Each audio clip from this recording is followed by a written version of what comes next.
بسم الله الرحمن الرحیم. نن به د آنلاین تجارت وضاحت کو شرعی حکم میں بیان کو. بے آنلاین مختلف تجارتونه کیږي، باغی کې یو امیزون دی، دا غي به بیانو کو، یو بل کاروبار دی ان شاء الله دا غي بیانم کو. کله چې ساينس او ټیکنالوژي ترقی وکړه لکه نن سبا زمانه کې، نو بس آنلاین کم تجارت دې ته بکی کافی فروغ ملاو شو، معنا دا زیات شو، ترقی کې شو. به آنلاین کم کاروبار کیږي د دې مختلف صورتونه دي. تجارت دا انفرادی خلق کوي، اجتماعي کوي. اجتماعي معنی د کبنۍ په صورت کې کوي، به دو کبنین خپل منځ کې کوي، او دو عام خلق انفرادي تور خپل منځ کې کوي، او کبنی او یو عام فرد خپل منځ کې کوي. آنلاین کاروبار، آنلاین تجارت، خرید فروخت. آنلاین تجارت ته ای کامرس ویل کیږي، ای کامرس، او د دې بل نوم ډراپ شپینګ دی، ان شاء الله رستو بیان روان دی. نو آنلاین کاروبار، آنلاین تجارت ته ای کامرس او ډراپ شپینګ علماوی کم تعریف کړی دی. داغه حاصل دا دی چې اول نمبر آنلاین د سامانونو او د خدماتو اعلان او تشهیر کیږي. وای دا سامان د تصویر ویب سټ باندې ورکی یا فیسبوک کې ورکی، یا دا شی د میش په دومره پلانکی کار کوي او میش په دومره اجرت باندې ورکو، یا وسره د خپل وایزه پلانکی خدمت کولای شمه، پلانکی قسم خدمات کولای شمه، میشته په دومره روپیا لمه کڅوک را سره راضی شي.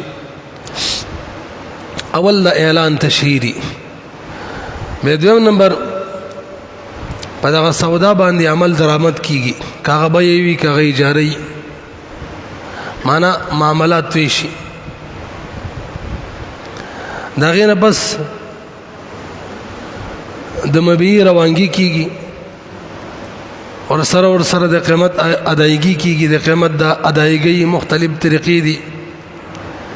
کا د نیټ په ترو باندې کوي، دا کم کارډونه دي د بانک په دې معنی کوي، او کبابله کومه طریقه باندې پیسې لګي. حاصل دا د دې مختصره طریقه دا چې وسړی غواړي چې زه آنلاین خرڅ کوم، نو ځان له یو ویب سټ کې خپل سٹور جوړي، اکاونټ جوړ کی. به په دغه اکاونټ کې د خپل مصنوعاتو کوم شي نه چې خرڅول غواړي، دغه تصاویر، دغه معلومات ورکی چې دا دومره وزندار شی دی، دومره غټ دی، دومره کار کوي، مطلب دغه کوم وضاحت دی برو کی. او کله کله خلک داسې کوي چې په یو ویب سټ کې اکاونټ او سٹور چې نه کولاوي، ډایرکټ خپل سوشل میډیا کې اکاونټ دی، فیسبوک دی، هغه معنی ور کوي. لکه نن سبا خلک په واتس اپ سٹوری چې هغه معنی څور کوي، خلک یې ګوري به ته ډیماند کوي، دای په خرڅي. دا ټول آنلاین کاروبار کې راځي. همدا چې کله خپل ویب سټ معنی یا خپل دغه سوشل میډیا کم پیج دی، هغه معنی د خپل مصنوعات او تصاویر تفصيلات ورکی، بس خلک زیالته دغه وزټ کوي، ګوري د چا چې کم شبکه خوښ شي او ماغه قیمت باندې د خپل منځ کې به بیه کوي. خري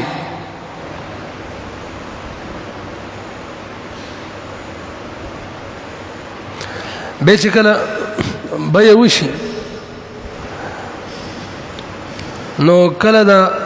بای چې د باقاعده د خپل ادا شی ورولېږي، او کله دا سې کوي چې بل څوکي د ډیلیوري کار کوي،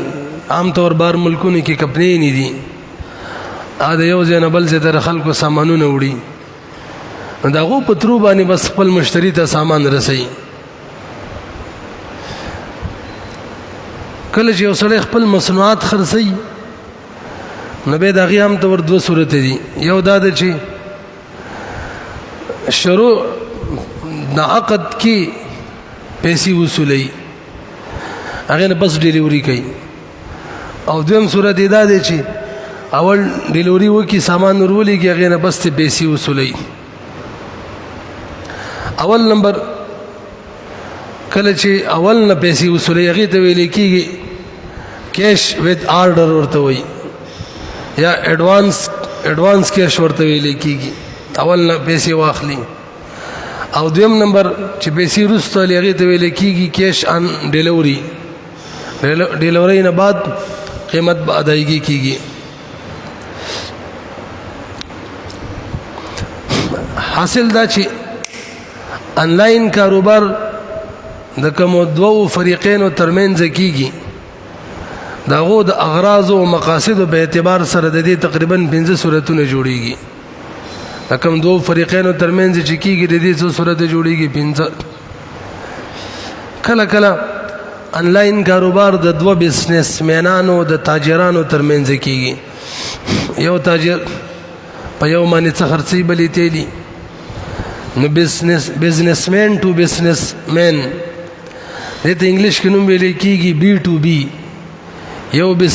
بزنسمین بل باندې خرڅوي. د دې دویم صورت دی یو تاجر چې دی بزنسمین دای په یو عام فرد باندې څه شی خرڅوي آنلاین، هغه تاجر نه بس ته کور یو شي ته ضرورت مثلا فرش ته ضرورت دی آنلاین یلی، نن سبا موبایل ته ضرورت دی، سبلو ته ضرورت دی، خلک یلی باقاعده به تجارت مشتری نه کوي. دې ته ویل کېږي B2C یعنی بزنس ټو کسٹمر. او د دې دریم نمبر صورت دی B2G. دریم صورت دا دی چې دا معامله د حکومت ګورنمنت د طرفه او د بزنس مین ترمنځ کېږي. هغه دا حکومت کوم شی خرڅوي خپل ویب سایټ باندې ورکړي تصویران سره د تفاصیلو نه مخکې چې ذکر کړم، نو به کم تاجران دي هغه اشیا خوښوي په دغه ریټ باندې بس حکومت سره عقد کوي. نو حکومت بایي جوړیږي نو دا شو یا عام طور پر حکومت بایي جوړیږي. بهرحال دې ته ویل کېږي B2G بزنس ټو گورنمنٹ. څلورم نمبر G2C حکومت خپل اشیاء خرڅوي عام افرادو باندې، لکه عام طور باندې یو شی نیلام کوي که نه، نو دې ته ویل کېږي G2C یعنی ګورنمنټ د کسټمر سره. پنځم صورت یې C2C کسټمر ټو کسټمر یعنی یو عام غیر تاجر سړی دی کور کې یو شی زاید دی ور سره هغه خرڅوي، ویب سایټ باندې خپل ورکړلو یا فیسبوک پیج باندې ورکو، بل کس وایي زما په کار دی زه مې نه والمه، تجارت نیت پکې نه وي. نو دا 4-5 طریقې د آنلاین کاروبار دي. بیا په دې آنلاین کاروبار کې یو طرف ته بایي تم ګټي، بل طرف ته مشتری تم ګټي. بایي ته ګټه دی چې عام طور باندې خلک د ډیرو اشیاء د بار باقاعده دفتر کولاوي، ګودام کولاوي، هغه کې مزدوران نیسی عمله د هغې کرایهګانې ورکوي، پوره ذمہواري ني. نو آنلاین کاروبار کې بایي د دې شیانو نه خلاصي. دیم طرف ته د خریدار تم به کې فواید وي، هغه دا چې په بازار کې مارکیټ کې بسې ګرځي نه، باقاعده کور کې ناستې شیخ وخت کې ورته راورسېږي نه رسېږي، بس پیج کولاو کې هغې کې مختلف اشیاء په ملاسته بناسته باندې په کور کې ګوري. لنډه دا ده د تګ راتګ کومه خرچه ده، د بازار کې د ګرځېدلو اشیاء معلومولو کوم ستړیوالی دی، د هغې نه به کې بچي. نو فایده به کې فروخت کننده بایی او خریدار دواړو ته وي. دا خو د آنلاین کاروبار مختصر شان تعارف شو. و سوال دا دی چې آنلاین کاروبار شرعاً صحیح دی که نه؟ چونکې موږ مسلمانان یو او موږ باندې لازمه ده چې موږ یو کار کوو، په هغې کې وګورو چې دا شرعي حدودو موافق دی که نه دی، قوانینو موافق دی که نه دی، حدودو کې دن نه دی که نه. نو اوس دلته هم دا سوچ پکار دی صحیح د فایده پکې شته دی، خو چې د شریعت موافق دی که نه، شرعي حیثیت یې واورئ. اول مسله به کې د ایجاب او قبول کوو چې دې کې ایجاب قبول کلی کېږي. دویم نمبر آنلاین تجارت د خپل کم بنیادي شرایط د دې دپاره دي د عام بیو نه علاوه هغه څه دي. دریم نمبر کوم صورت چې ناجایز دی د هغې به متبادل صورت څه وي. او څلورم اخیره کې به انشاءالله د یو دوه مشهور تجارتونه دي، آنلاین کاروبارونه دي، د هغې بیان کوو. یو ای بی اف دی او یو تقریبا یو امازون دی.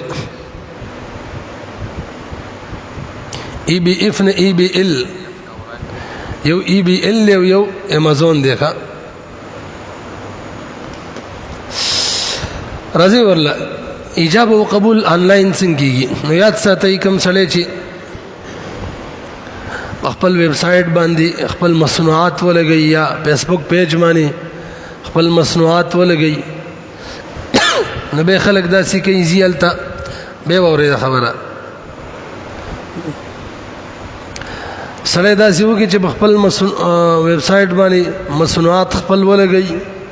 فیسبوک پیج باندې خپل مصنوعات او تصویران سره د تفاصیل ولګوي، بیګاک راځي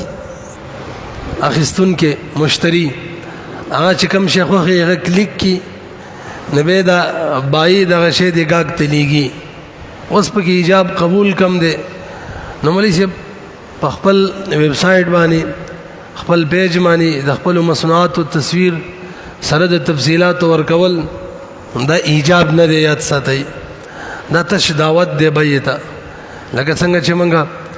د بیو په شروع کې اول درس کې دا قصه کړې وه د فقه البیو نه، چې به د مجلو کې، به د اخبارونو کې، به د ټي وي ریډوانو باندې کوم تشهیرات کېږي یا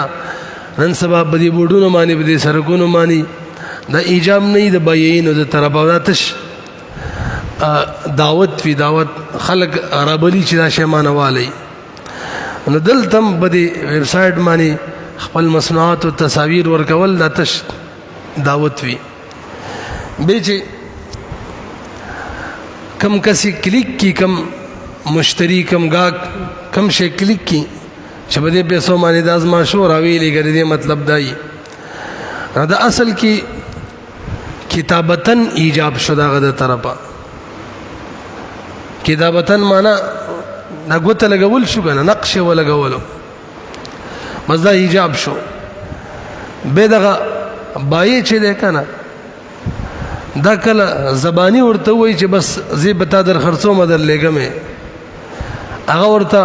په میسنجر وایي، په واټساپ یې ورته وایي، کوم په دغه پیج باندې ورته وایي، په څه طریقه باندې چې یا موبایل نمبر هغه ورکړی، په هغې ورته ټلیفون وکړي، یا کله داسې بهرحال دا به قبول شي، تاجر د طرفه به قبول شي. او یا داسې وکړي هغه کلیک کړي، ایجاب وشي، دا شی زما په کار دی، په دومره روپو باندې پوره تفصیل به کېږي، بس دا پیسې ورولېږي، هغه ته سامان راولېږي، هغه سامان راولېږي، دا پسې پیسې ورولېږي. نو دلته قبول چې دی هغه د طاعتي په طور باندې وشو، ایجاب هغه کتابت باندې وشو، قبول طاعتي په طور باندې. بهرحال ویب سایټ باندې د خپلو مصنوعاتو تصویر ورکول دا تش دعوت دی، دې ته به موږ ایجاب نه وایو. مشتری گاهک چې کله کم شی کلیک کی دا به ایجاب وي. بای که به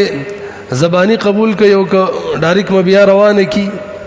بطور طاعتی قبول کوي، بهرحال ایجاب قبول به تام شي.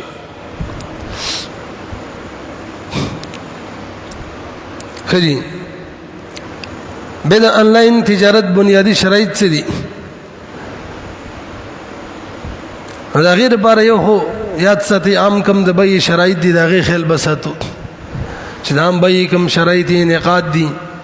شرایط صحت دي، شرایط لزوم وغیرہ اب پکې وي. څه د دې بنیادي شرایط دي په هغې کې اول دا چې کومه معامله کېږي آنلاین دا به بیې صرف نه وي، ځکه به بیې صرف کې تاسو ته پته ده اوس تازه موږ وویل چې هلته په عوضینو باندې په مجلس عقد کې قبضه ضروري او آنلاین کاروبار کې دا ممکنه نه ده. بیې صرف چې ده موږ ویلي زموږ د حنابه په نظر باندې درې صورته دي، سونه به سونه، چاندي به چاندي او سونه به چاندي، او کومه کرنسي ده مروجه دا بیې صرف نه ده. نو که د کرنسۍ خپل منځ کې یا د بل ملک د کرنسۍ سره آنلاین کاروبار کې آنلاین طریقې سره د دې کاروبار کېږي د کرنسۍ سره، نو هغې کې هم تقریبا چې مشکله ده، ځکه هلته هم احد العوضین باندې قبضه ضروري ده، داسې نه چې بیع الکالي بالکالي راشي. او بعضې علما خو د کرنسۍ خپل منځ کې چې تبادله کېږي دې ته هم بیې صرف وایي. نو بس بیا خو بالکل آنلاین د دې کاروبار کېږي نه، البته یو طریقې کېږي ادا چې یو طرف د عاقد خپل وکیل ونیسي، مثلا مشتری دی خپل وکیل ونیسي، هغه به د بایع په ځای کې د بایع سره عقد وکړي او مجلس عقد کې به دواړه قبضې وکړي، یا دی بایع خپل وکیل ونیسي او مبیع دی ویسي مشتری مجلس ته هلته عقد وکړي او بس قبضه دی مجلس کې وکړي. نو که وکالت په طریقې وکړي ټیک ده که نه، آنلاین کاروبار چې دی دا کم صورت د بیې صرف ورې هلته نه چلیږي. ده یو دویم کله چې سړی بنیادی شرط د آنلاین کاروبار دویم دا دی چې سړی په خپل پیج باندې په خپل ویب سایټ باندې یو عام بین الاقوامی ویب سایټ باندې د خپلو مصنوعاتو تصویر ورکوي، تشهیر یې کوي. نو پکار دا دی چې هلته مکمل تفصیل ولیکي. موږ وایو که عام طور باندې جنس به معلوم وي، جنس به معلوم کی، نوع به معلوم کی، وصف به معلوم کی، قیمت به معلوم کی څومره دی، مقدار به معلوم کی، مبیع به څومره وي، 2 دانې به 10 دانې به یو چی څومره به. بیا الفاظ دیگر کوالټي د مبیع به مکمل بیان کی، اور سره مقدار د مبیع به معلوم کی، او قیمت به پکې ولیکي چې دومره قیمت یې دی چې وروستو ته به لانجې نه جوړېږي. او که چېرې قیمت نیټه دار وي سمن نو متعینه معلومه نیټه به هم پکې ذکر کړي، دغه نیټه باندې به ادایګي کېږي. دا دویم شرط شو. دریم شرط ویب سایټ باندې فیسبوک پیج باندې د کوم شي تصویر ورکړی دی او مشتری ګاګ کم شي خوښ کړی دی، کم تصویر یې کلیک کړی دی، مقه به ورلیږي، بل نه، ځکه هغه خوښ کړی دی، ایجاب یې په هغې کړی دی. نو موږ ایجاب او قبول شرایطو کې که ستاسو ذهن کې دا ویلي شرط الانعقاد کې، شرایط الانعقاد کې چې ایجاب به د قبول موافق وي، یادم شو. نو دلته اوس ایجاب به یو شي شوی، قبول بل شي وکړي، دا خو ټیک نه ده. به څلورم کوم شی چې خرڅوي دا به په ملکي په ملکې قبضه کې وي، بایع به په تسلیمولو باندې قادر وي. کوم شی په ملک کې نشته دی او خرڅوي دا خو بیا باطله ده، په ملک کې دی قبضه کې نه دی، قبضه کې دی قادر نه دی په تسلیم باندې، دغه صورت کې خو بیا فاسده ده. دې به خیال ساتي. عام طور څلور شو که نه، پنځم مزدغت څلورم پنځم کوي. څلورم نمبر دا چې په ملکیت کې به وي، پنځم نمبر دا چې ملکیت سره به په قبضه کې وي. نو عام طور باندې په دې آنلاین کاروبارونو کې د دې دوه خیال نه ساتل شي. د څلورم او پنځم شرط کله شی په ملک کې نه خرڅي او کله په ملک کې وي قبضه کې نه خرڅي، دا ټیک نه دی. ښه دغه طریقه دا سي چې دغه طریقه دا سي بس تشي په ویب سایټ باندې خپل سوشل میډیا کم پیج دی باغې باندې تصویر ورکړی، دا د اشیاء دي که څوک یېلي، نو که څوک ورسره عقد کوي راضي شي چې د پلانکې شه ظالمه نو دواړه باقاعده عقد وکي د سره خو بای سره خو دا شی موجود نه نو به دا غي نه پس لاړ شي مارکیټ کې هغه شی والی او به روانه وکي اور ویلېږي دغه طریقې دا ده ما اوله مارکیټ کې باقاعده والی قبضه به وکي هغه نه پس مشتری ته ولېږي دغه طریقې دا د مارکیټ کې والی د سره به قبضه مونږ کې بس هغه ته یا غزنه وصول کا نو دو طریقې شوري او دا چې باقاعده به قبضه وکي خپل ورشي یا څوک وکیل هغه ته وایي چې منډه غزنه قبضه کا او به ولېګا او دویمه طریقه دا ده چې بس هغه ته وایي چې پلانکی ځکه تکم ځکه چې پلانکی ځکه مال ته مارکیټ کې والی الته چې کم ځکه هغه ته ویلال چې پلانکی مارکیټ نه وصول کا دا اوس د خدای مارکیټ ور سره لیندي تاسو خبر باندې وي نو دا نه د جایز وجه دا ده چې څټیم عقد کوي دا ټیم باندې مبیا دا د بای په مل کې نه دا خو بای باطل ده زمون په دې مارکیټو کې په دې طریقه باندې کاروبار کیږي گا کراشي دکاندار له خبره مخکې من کړي وای دکاندار ته وځما پلان کې شی بکار دي دکاندار سره باقاعده عقد وکي دکان کې ور سره نه مکمل عقد وکي ریټ هر څه متعین شلال شي بل دکان نشه روالي په دې ور خرڅ کی څه ګټه ځان لوالي څه ګټه او اصلي قیمت شریغه د کوم دکان نه راوړي غلې ورکی موږ دا خبره مخکې کړې و دا نه ده جایز دا خو بیا باطل ده شی په مل کې نشته خرڅه نو ته به چاله کا بیا باطل او ته ولې بیا موقوف ورته وایي کنه بیا د فوزلی ورته وایي هملې څه د بیا د فوزلی د باره موږ شرایط بیان کړی وای کې یو شرط ده چې د فوزلی شی خرڅي کنه دا مالک له خرڅي ځان له نه دلته خو د سړی ځان له خرڅي نه رسېږي دا موقوف نه ده باطل ده باقاعده برحال دا کوم صورت موږ بیان کو چې شه د سړی په ملک نه یا په ملکی قبضه کې نه یو خرڅي دیتا ډراپ شپینګ ویل کیږي ها ډراپ شپینګ یاد ساتئ نو اوس د دې متبادل صورت بیانول پکار دي نو د دې متبادل صورت تقریبا درې څلور جوړیږي نو ماته وخت شمن په استفتام لیکلي د وګدا هغه کې اول صورت د وادي چې انلاین کاروبار والا چې ده کنه دا کم تصویرانه په خپل ویب سټ باندې ورکړي دي پیج باندې نو گاګ کم کلیک کړلو نو دې صورت کې د گاګ سره باقاعده عقد نه کوي تشواده دی وکي گاګ ته د وضاحت وکي دا شی ما سره نشته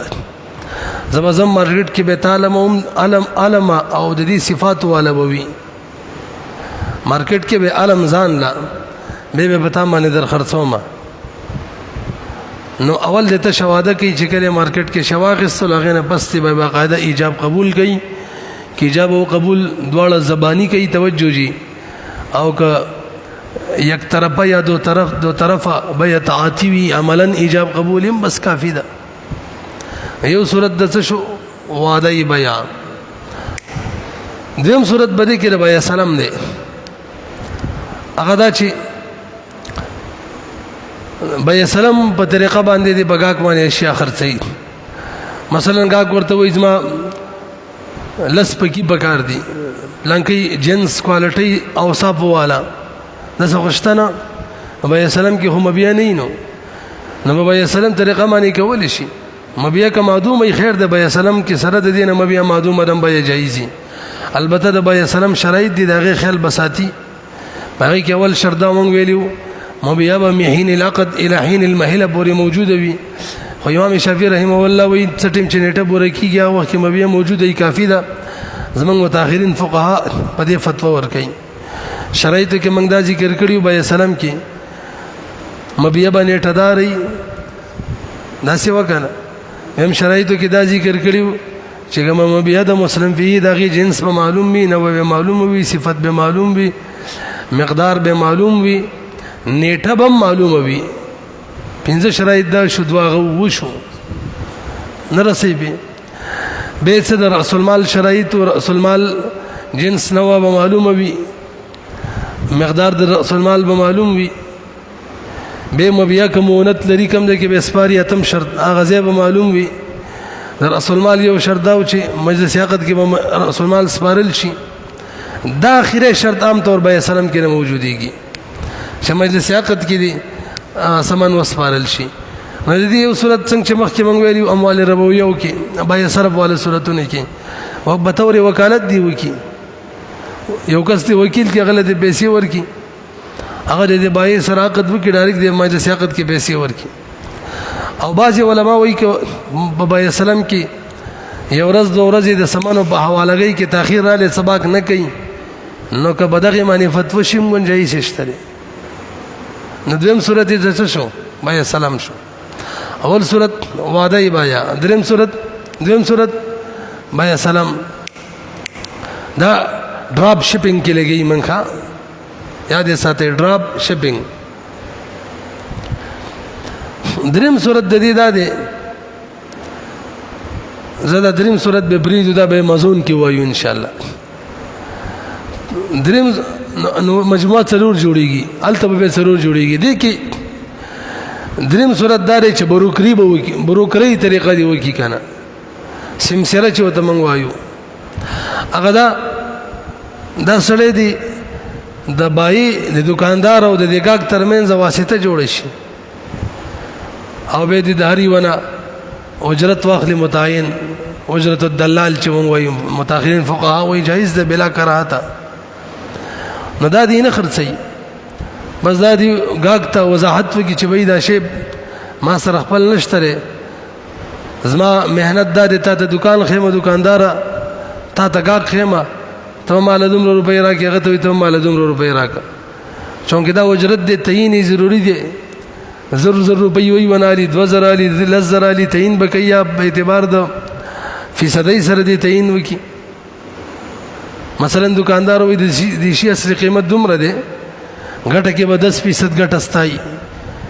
50% ګټه بستای 40 بستای. نو په دې طریقه باندې دي بروکری چې ورته وای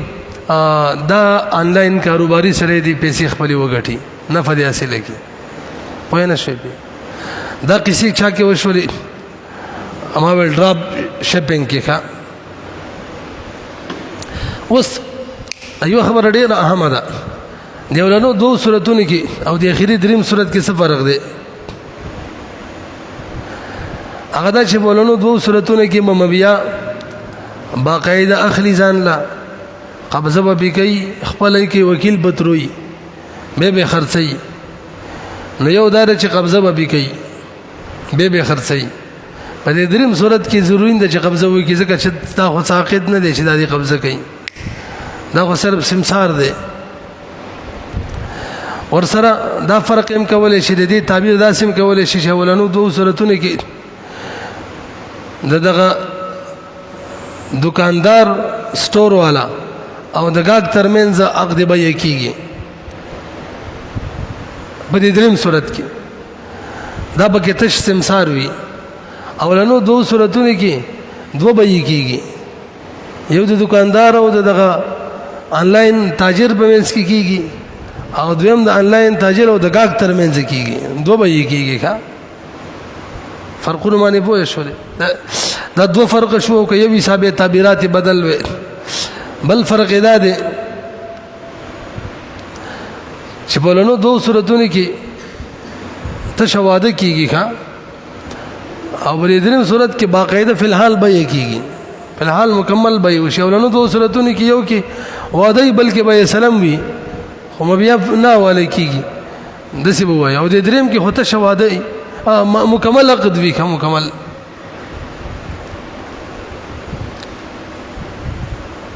د دې وضاحت به ورته کوي دریم صورت کې چې ګوره شی زما خپل نه دی زیل د بل جناله ما او زه ګوره به تور سمسار کار کوم.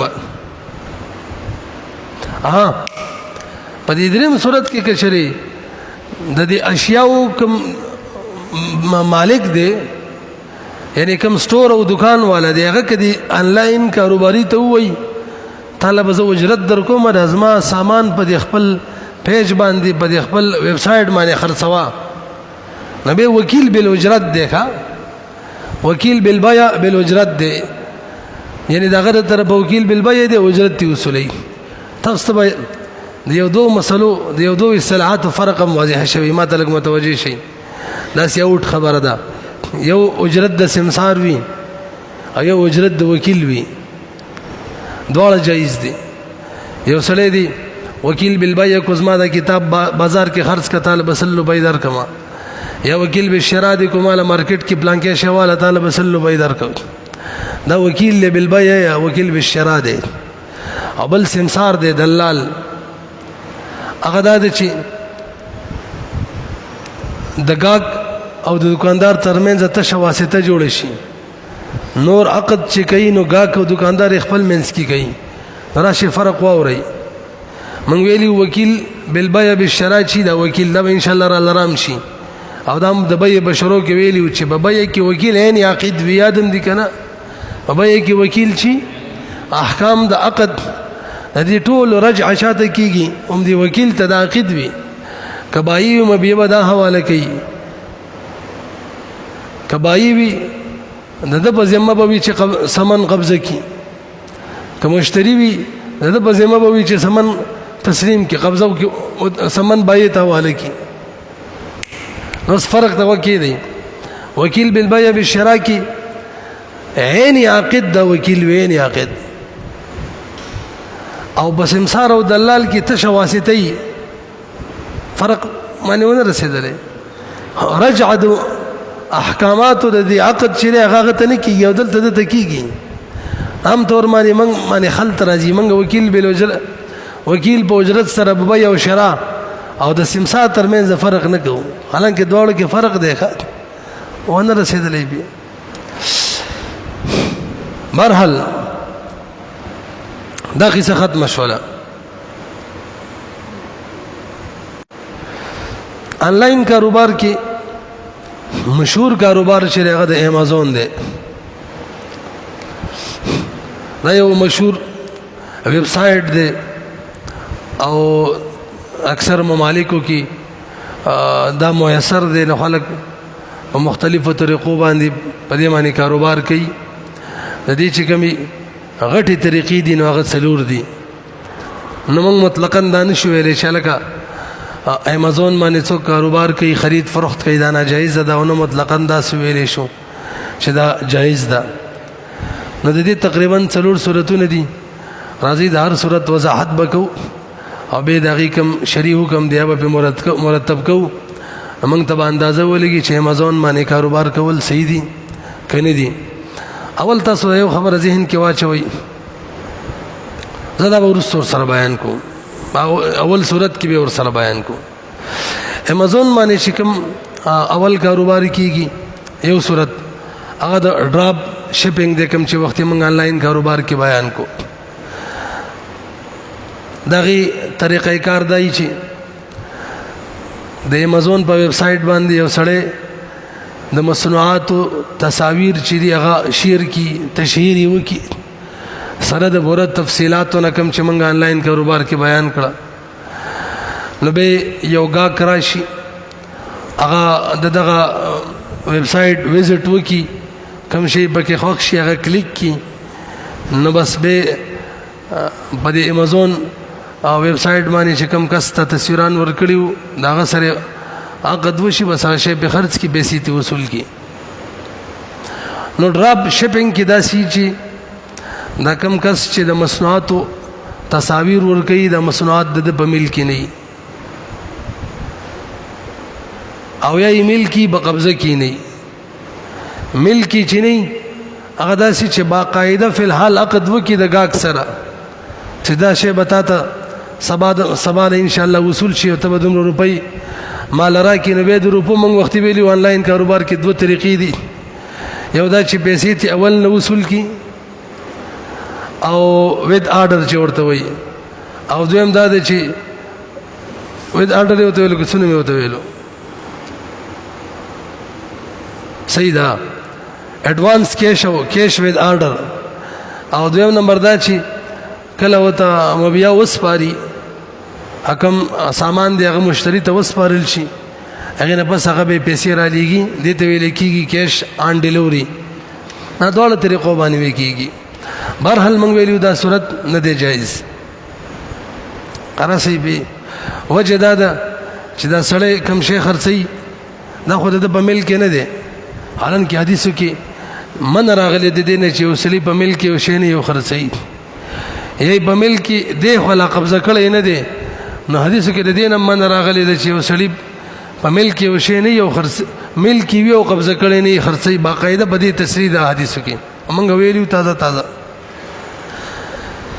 نو د دې متبادل صورت بچوي نو څوک چې ډراپ شپینګ کوي په امازون باندې هغه د بارا متبادل صورتونه څلور جوړیږي ها پورا وضاحت مې ونه کو یاره شرانب کی بات شو ډراپ شپینګ کوي او کدا نور کوي نه به د سیو کې دا تاجر چې سامان واخلي ناقد نه پس واخلي او به امازون کوم سٹور دی غیله راوړي توجه جی التکیدی به د خپل غاک ته حواله کوي یو صورت کې او دویم صورت کې د امازون کب نه دا اجرت باندې د سامان چې دی اګاک ته حواله کوي ډیلیوري هغه کوي نو دوه طریقې دی یو ته ویل کېږي اف بی ای او یو ته ویل کېږي اف بی ام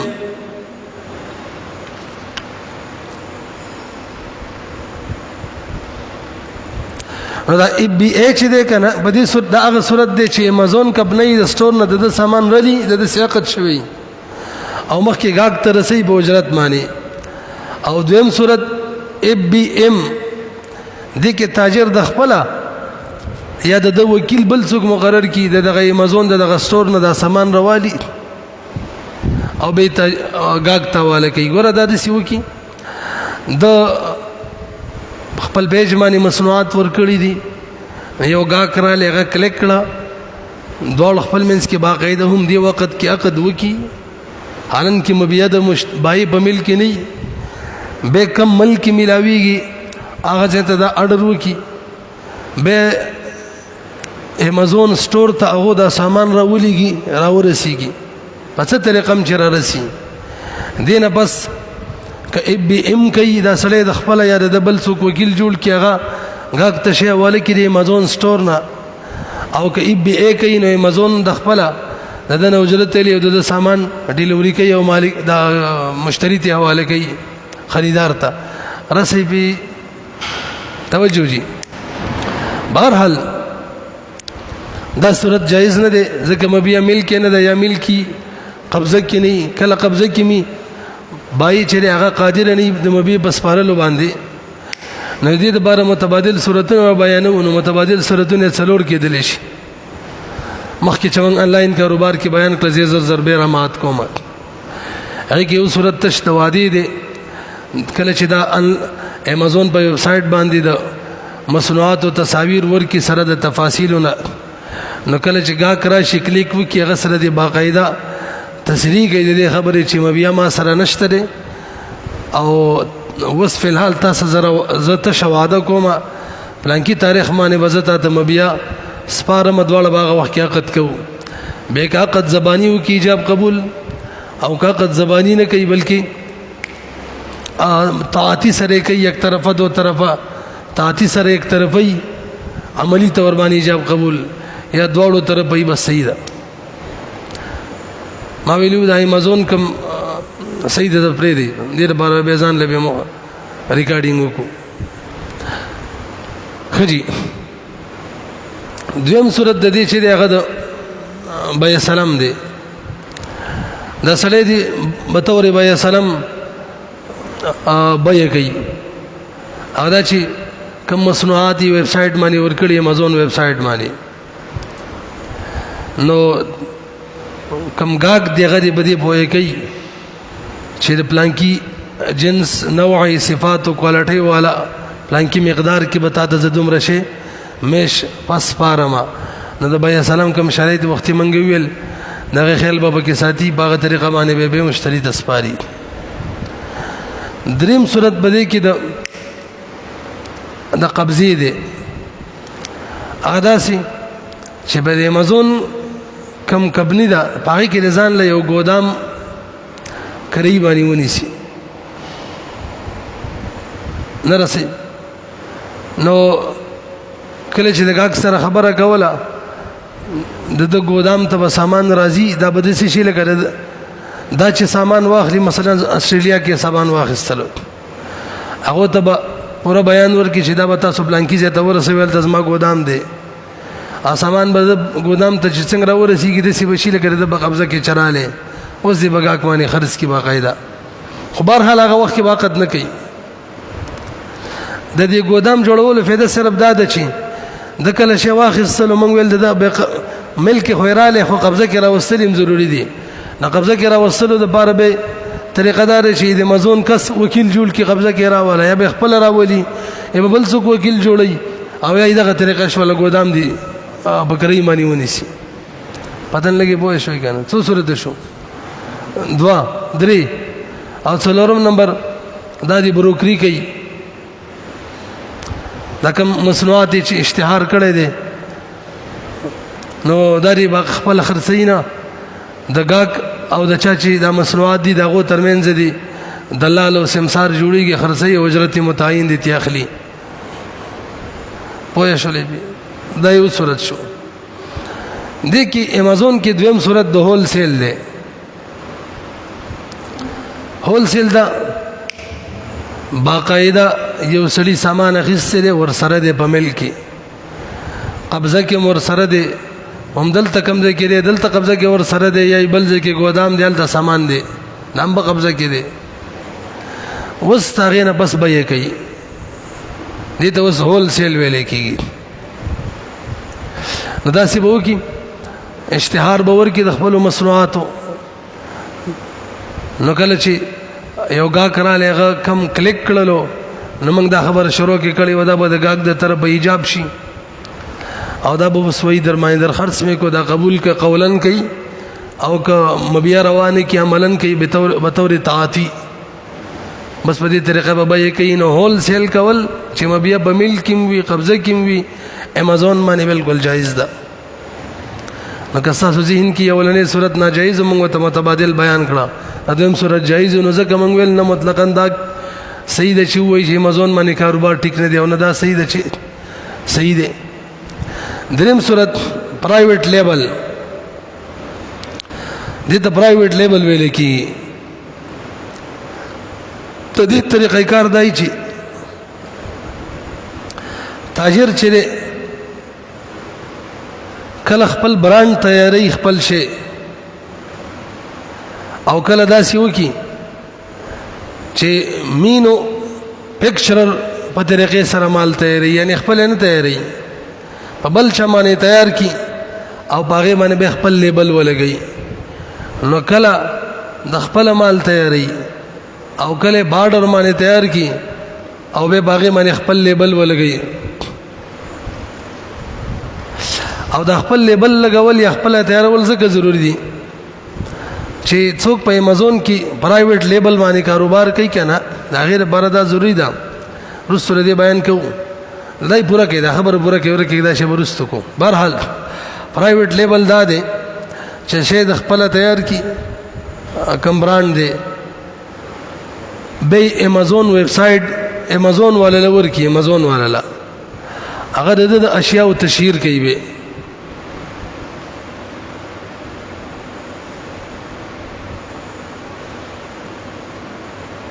لکشن صبر خجی نو که خپل اشیاء تیار کړي دي یا په بل تیار کړي خپل لیبل به لګولې دي بس دا امازون کمپنۍ والا سره به خلک راضي د په نوم باندې د اشیاء د کمپنۍ د لیبل موافق اشیاء امازون ته مثلا لیکل وي چې د پلانکی سړي کم مصنوعات دی هغه ظالم هغه ورته وي دا د مصنوعات دي دا یخلي امازون کمپنۍ چې دا د مصنوعات خرڅي به توري وکیل بالبيع یعنی هغه د شي چې د اشیاء او د خرڅولو وکیل جوړيږي هغه به د دې اجرت اخلي نو وختي خبره مو وکړه یا به د خپل برانډ تیاری او یا به بل باندې تیاری خپل لیبل به لګي د دې وجه دا ده چې په امازون کمپنۍ کې چې کله به دې طریقه ته کار کې دا به ضروری ده چې یا به خپل یا تیاری یا چې ته څنګه تیارې مال د قشان په بل چا جوړې خپل لیبل به لګي مدغه صفات به ځکه دا کم تاجر چې گاګ په د باندې اعتماد کوي چې لکه د دې کمپنۍ د دې مثلا د باټا والا سپلای زما په کار دی امازون والا ته وای غول ور کوي به هغه په دې باټا کمپنۍ باندې اعتماد کوي دغه شان سروس باندې اعتماد کوي نو یا به خپل جوړي یا به بل څوک جوړي خپل لیبل به لګي دا ادم کولای شي چې به تور استثناء آرډر واخلي خلکونه چې دغه شي نه بل زه تیار کما الا فی الحال نه تیاری کی به مزون تور کی هغه ته هغه به ور خرڅي دې کې د سو شرایط خیال ساتل بګار دی په پرایویټ لیبل کې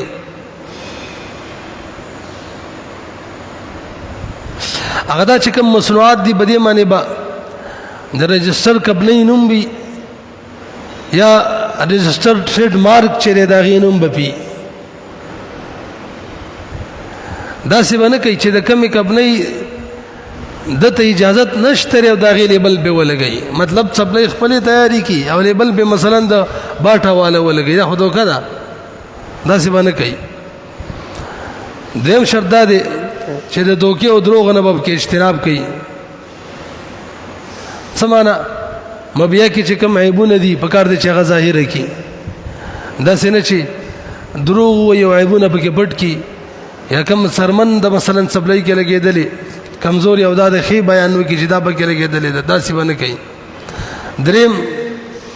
امازون کمپنۍ سره چې کوم واحدي شوی دي داغه به خیال ساتي داغه مخالفت باندې کوي داغه د شرایطو به خیال ساتي څلورم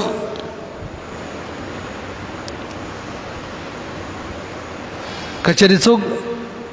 مبیا کې څه د عیب د دنه تاسو کې جایب پکې شته کنه نو پټي به نو وضاحت به ورته کوي پنځم نمبر ناجایز مصنوعات لکه شراب دغه شان خنزیر وغیرہ د شینه باندې خرڅي به څو شو درې کنه څلورم نمبر چې کوم کاروبار کیږي هغه د افیلیټ مارکیټینګ ورته وایي دغه طریقه دا چې امازون کم په ویب سټ دی په دې باندې د مختلف کمپنیونو پروډکټس چې دي کنه سامانونه هغه خرڅيږي نو هرې کمپنۍ د خپل سامانونو یو لینک ورکړي په امازون کمپنۍ ویب سټ باندې دا مثلا د باټا لینک دی دا د سروس لینک دی دا د بالفرض تاج کمپنۍ لینک دی کتابونو دا د بلانکې ټویټا دا کوم گاړو دی دا غو لینک دی دار چي دا شان دی موبایل والو دا د یوفون دی دا د بلانکی دی آیفون بلانک نو به د څه کوي دا کم خلک چې امازون سره ټچ دي او دا لینک راواخلي او په خپل فیسبوک پیج باندې واتس اپ باندې یو شی بل شی باندې نور خلکو ته ورسي بیغه خلک د پترو باندې راشي او سامان دي نو سامان خرڅي کی په حقیقت کې دا کمپنۍ خود دې سړي دا دولت تشهیر کړي دولت غاټ پیدا کړي د اجرت ور کوي دې صورت کې امازون کمپنۍ سره چې څوک کار کوي نو د اصل کې د سمسار کار کوي نو اجرت کې متعین وي اګه ډایرکټ پیسو تعین وشي یا د 90% په اعتبار سره تعین وشي لانجی ته نه جوړیږي بس جایز ده نو په دې څلور طریقو باندې کاروبار کیږي بهر په اخیره کې به دې خیال ساتي د دې شرایطو په اخیری صورت کې چې کوم شی کوم پروډکټ دي کنه کوم سامانونه دي چاته لګي دا به جایز سامان وي او غلط باینه او دوکه به کې نه کوي شی کمزوري غاګ ته وي چې دا څه دی او دا څه دی او کم کمیشن دی دا به متعین وي دې شرایطو خیال بساتي حاصل دا چې امازون باندې تقریبا چې په دغه څلور طریقو کاروبار کیږي یو ډراپ شپینګ دی عقب کې ناجایز او داغي متبادل صورتونه منګ ویل او دویم نمبر هول سیل دی دا خو بالکل صحیح دی او دریم نمبر پرایویټ لیبل دی چې هغه خپل مصنوعات خپل جوړ کړي لیبل به لګولې خپل بل چا جوړ کړي په خپل صفات لیبل به لګولې امازون کمپنۍ مانی ور کې خلک ته بیلی او درې شو څلورم نمبر دا د سمسار کار کوي په دغه اعتبار سره افیلیټ مارکیټینګ ورته وي په دې څلور طریقو باندې امازون کمپنۍ کې کار کیږي دغه ویب سټ باندې کار کیږي و به رسیدلو یو بل شی مولوی صاحب هغه آنلاین کاروبار دغه ته ویل کیږي EBL. تاسو مختصر غونډه کې دغه بیان واورئ. دا 2016 کې پاکستان کې رجسټر شوی دی یو کمپنی ده. د دې هغه حاصل دا دی چې کوم کس غواړي چې زه د کمپنۍ سره ټچ شم، ممبر یې جوړ شم، کمپنۍ جوائن کما، هغه خود به خود نشي ځان جوائن کولی، د خپل ځان نشي جوائن کولی. د دې کمپنۍ کوم بل ممبر دی دغه په ترو باندې به ځان جوائن کوي. نو هغه به راپاڅېږي، هغه ته د کمپنۍ د طرفه رایټ لیفټ دا دوه شیونه به دا کوم ایف په موبایل کې اچولي هغې کې ورته راځي. نو دا کس کم چې جوائن کېدل غواړي دا به لیفټ یا رایټ کې هغه به واچي، کمپنۍ سره به دا جوائن شي. 800 روپۍ یا 750 روپۍ کمپنۍ د دنه د جوائن کېدلو په وخت کې اخلي، د جوائن کېدلو د پاره، ممبر جوړېدلو د پاره. صحیح شو. دا کار چې دا وکړلو ما ویل د خپل ځان نشي جوائن کولی، د بل ممبر په ترو باندې به جوائن کېږي. به چې کله جوائن کېږي د به 800 750 روپۍ جمع کوي. د هغې نه پس به داسې کوي دا دته به کمپنۍ هغه ایپس راولیږي د موبایل کې به راشي، نو هغې کې به دته لیفټ او رایټ راشي. نو دا به یو کس په لیفټ باندې داخلي، یو به په رایټ باندې، نوم به پکې ولیکي، دواړه به داخل کړي، دوه کسان به تیار کړي. کمپنۍ کې به داخل کې مانه د کمپنۍ ممبران به دا جوړ کړي. کمپنۍ به هغه جوائن کړي د په ترو باندې وس، او دته به د کمپنۍ د طرفه 1.5 سل روپۍ میلاو شي، د 1.5 سل د بلم. البته خبره کې ځین کې کېنوي رائٹ کی څوک جوائن کو، لیفٹ کې لانے دے لیفٹ کې جوائن کو، رائٹ کې نه دی، نو 1.5 سل ته نه ملاويږي، پوره 300 ملاويږي. 1.5 سل یو 1.5 سل د بل، خو چې دواړه جوائن کی. مې د دوه کسان جوائن کړه، هغه کې هري ولا په اف باندې به موبایل باندې اف را لالته وته د اف چولې دغه کې وته رائټ لیفټ هغه تم را لیبل تم را لې، هغه به دوه کسان جوائن کړي. ناغه چې مثلا دم جوائن کړه دوه کسان د 300 روپۍ را لې، دم جوائن کړه دوه کسان د 300 روپۍ را لې. نه د دې سره ما تم منافع را کوي چې دا ما دا څوک جوائن کړي دي کنه، دوه جوائن کړه نو ما تم منافع راځي. ونه رسیدلې خو څو روپۍ ما نه ایساریږي، مثلا 500 کې 550 ماته ملاويږي، د 50 غوزان سي ایساري به رسو مختلف صورتونو کې د روپۍ واپس ملاويږي، دا کوم چې ایساری کړي می به د دوه کسان جوائن کړي دي، ما دوه جوائن کړه دي کې هر یو دوه جوائن کړه څلور شول، به نورو څلورو هر یو دوه جوائن کړه ته جوړ شول، هر یو ته 300 روپۍ راشي. به دغه شاندیو ته راشي الته ما ته چې ما دا کم اولنی دوه جوائن کړي ما ته به راځي پیسې منافع. به هغه ته کسان هر یو دوه جوائن کړي نو څو ته جوړ شي 14، به 14 دوه جوائن کړي 32، به هغه دوه جوائن کړي 64. نو هر کس چې کم دوه کسان جوائن کړي لیفټ رائټ کې هغه ته 300 روپۍ راځي. دا کس چې چا جوائن کړي هغه تم نفذي، هغه چې چا جوائن کړي هغه تم زی، هغه چې چا جوائن کړي هغه تم زی، حتی ما ته نفر راسي. پوه نه شولې به دای طریقې کار دی ښا. اوس دا جایز دی کنه دی؟ زمونږ هم سر فقها ویلي دا نه ده جایز، او د عدم جواز یې 4 وجې ذکر کړي دي. تاسو ټول به وس رسیم ان شاء الله. دغه اوله وجه دا ده چې د نفس عقد د کولو د بار د چانه پیسې غوښتل د رشوت وي. مثلا زیدی بلال ته هم تا نه زدا کتاب اخلم ب 1000 روپۍ، چونکه زه تا سره عقد کوم نه ته مال اول 100 روپۍ راکا، ځکه زه تا سره عقد کوم. عقد خدا سي او شی دی چې بده معنی شرن پیسې خستل منه دي چې په نفس عقد پیسې علي. ها بای جوړ څه خرڅ کا، وکیل جوړ شه چاله څه خرڅ کا، سمسار جوړ شه به اخلا کنه بای پیسې کې بده مبي سامان اخلي او نور کې ور خپل خدماتو پیسې علي. اوس دا خبره چې زه تا سره عقد کوم د تشاقت پیسې یا غراته وای کتاب در باندې در خرڅو 100 روپۍ ریټ دی، خو 100 روپۍ به ذکر راکې چې بتای در خرڅو ما نو 1100 براکې، یو خو 1100 د مبي ریټ شي خو ټیک ده، د مبي قیمت ریټ سمن هغه 1000 روپۍ مقرر دي، خدا سو زکه اخلم چې تا سره عقد کوم. لکه زمونږ نن سبا به دي غرونو کې دا کیږي، غرق چې په کم کس باندې خرڅي کنه هغه نه یک مش پیسې واخلي اوله کې دا چې پانی ورته وي وغیرہ نه کده مبي جز جوړ کې هټیک د کني هغه رشوت ده دلته د عقد کله چې عقد کوي کنه دا اصل کې عقد اجاره ده ها دې کمنۍ سره منبر جوړېدل لا چې عقد اجاره ده ځکه کمنۍ لره نور منبران کتل دي خدمات دي نو عقد اجاره کې د عقد د پاره د کمنۍ روپۍ دی 800 یا 750 دا رشوت ده دویم دا پدې کې قمار ده د روپۍ جمع کړلې قمار چاته وی چې یک طرفه روپۍ جمع شي د قمار ګڼ صورتونه ان شاء الله بیان بدابم وایو د خیره کا تفصیلا یو طرف روپۍ یقیني جمع شي بل طرف ته روپۍ هغه کې تردد وی چې راضي بکنه نه برازي کرازي بلکې برازي ګډېره برازي نه د تبوس د 800 روپۍ جمع کړلې اوس بدا کسان دو پیدا کولې شي کنه تردد دی بکې چې پیدای کی څومره پیدا کیده ته به 70 روپۍ راځي کنه قمار دی دریم بکې غرر هم دی غرر دا د چې دا عمل وکي یو کس داخل کې مثلا رائټ کې لیفت کې لانه داخل کړي نو د سمن زولن شي چې ته پرې بل نه نه پته لګي چې د اولنی خدمت چې ځان سه یو کس منبر جوړ کړي دي داغه پیسې بده ته ملاويږي کنه غرر دی بکې من غرر بیان کړو چې کوم شی مجهول العاقبت وي هغه ته غرر وي وزرت تکمیله کې د دې درې صورت ذکر کړي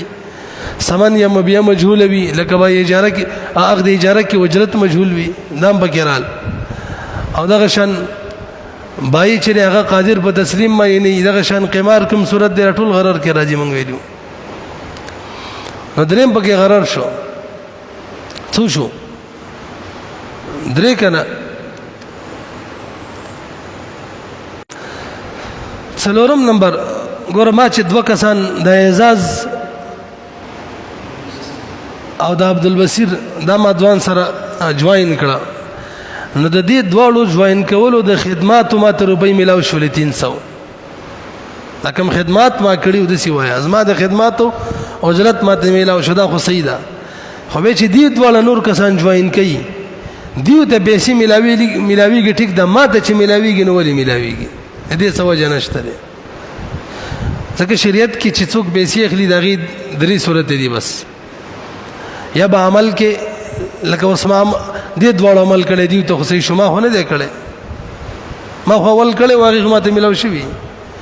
یا به پیسې وي لکه در موبایل پیسې وي پیسې وته ملاويږي او یا به ته زمين جوړيږي لکه وسړې دې هغه ټیلران کې نه ولې دي خپل دکان کې ناس سره او ذمہواری اخلي او کپڑے په ټیلرانو غنډي نیمه پیسې غول ورکې نیمه ځان لني ځان نه چني میلي ولې دي ذمہوار دي نو یا د عمل بوجه خستل شي یا د ذمہواری بوجه زمان